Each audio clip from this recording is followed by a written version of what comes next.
Dame Margaret Okonkwo was a parishioner from the very inception of the church, which is around 1978. The story goes that when Festac was set up as a community, she was the first to reach out to the Archdiocese to make arrangements for the church to be set up, and that her house was the first place where Mass was celebrated on behalf of the church. So she holds a special place in the history of Holy Family Catholic Church. Holy Family Catholic Church has grown to be a mother church that's given birth to over 30 parishes, which in turn has given birth to other parishes as well.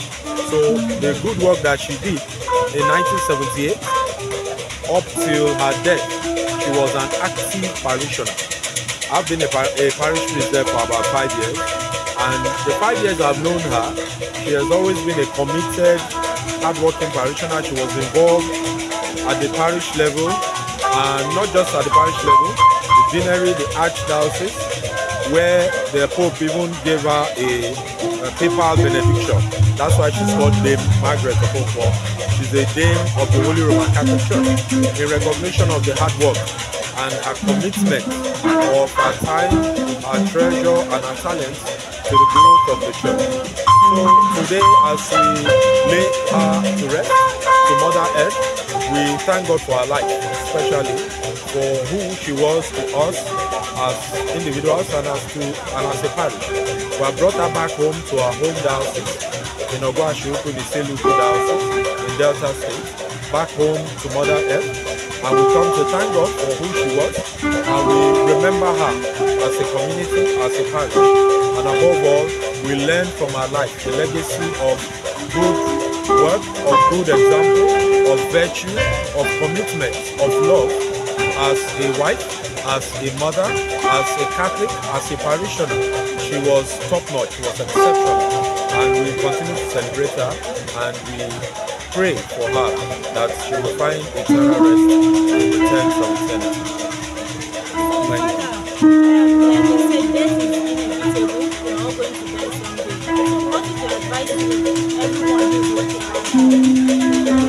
To us who watch, as they say, every time we bury our loved ones, there is a sense of loss. But it is also a time for us to reflect on the reality of life, that there is no getting out of this world alive. All of us must die. And so our faith teaches us that death is not the end, that the way we live our lives will determine where we will go after our judgment. So for us, we learn from our life that we live good life, we would enjoy the rewards of the just after our death. But if we do not live a good life, then we will not be counted worthy. So the challenge for us is to live the life that will outlive us, a life of righteousness, a life of virtue, just as the Okonkwo did, so that after we die, our faith teaches us that we will enjoy the beatification with Jesus Christ in heaven. What can you say about the people of Ogwashi?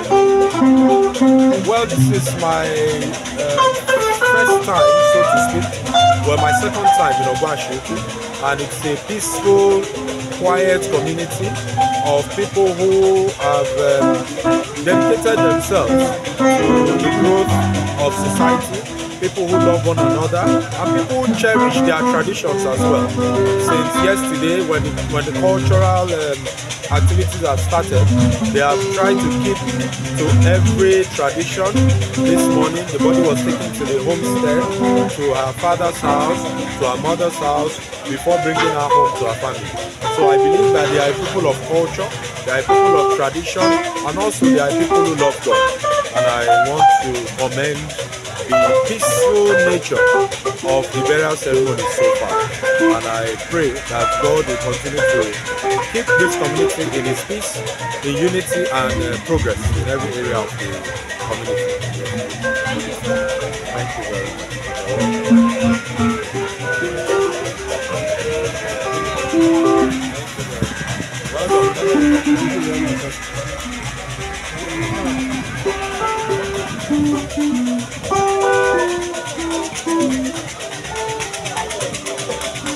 Welcome.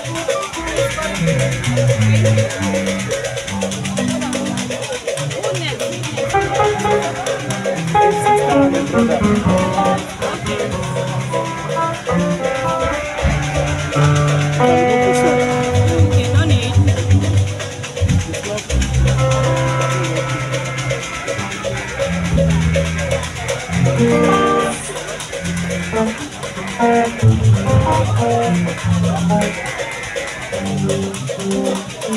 I've gotten people I'll put this bag with now. That's girl, that's the girl with those skeleton. Okay, she's around.